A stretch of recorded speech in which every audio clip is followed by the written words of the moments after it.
Ben ritrovati con l'informazione locale di Radio Adige Verona Network, speciale coronavirus.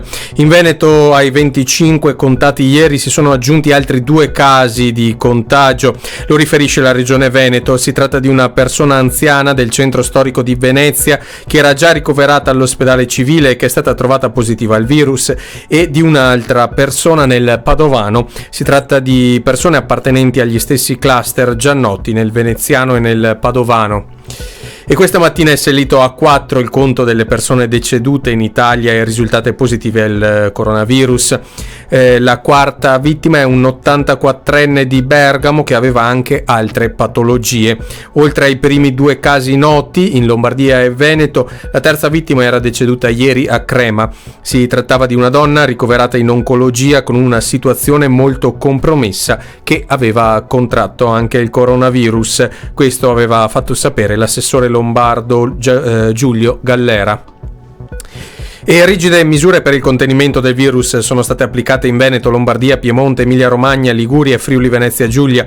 L'ordinanza per il Veneto, firmata ieri sera dal ministro Speranza e dal presidente Zaia, ordina la sospensione di manifestazioni o iniziative di qualsiasi natura, di eventi in luoghi pubblici o privati, sia al chiuso sia all'aperto, anche di natura culturale, ludico-sportiva, religiosa, discoteche e locali notturni. Era già nota la chiusura delle scuole e delle università fino a fine mese, stop anche a musei e prescritta la disinfezione giornaliera dei treni regionali e di tutto il trasporto pubblico locale via terra, aria e acqua.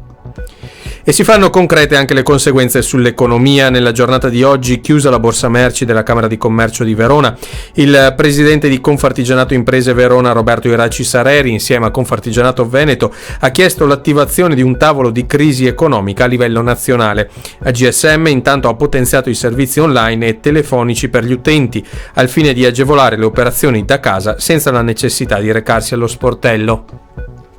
Ricordiamo infine che è stato attivato da ieri il numero verde della Regione Veneto 846 23 40 per informare i cittadini. I tecnici della Regione precisano che le persone che temono di essere entrate in contatto con soggetti infetti ma che non hanno alcun sintomo o che presentano sintomi lievi come febbre o tosse senza difficoltà respiratoria non devono chiamare il 118 e non devono recarsi in ospedale. Devono invece rivolgersi al numero verde che, in base alle notizie riferite, fornirà tutte le informazioni e le eventuali istruzioni sui comportamenti da adottare.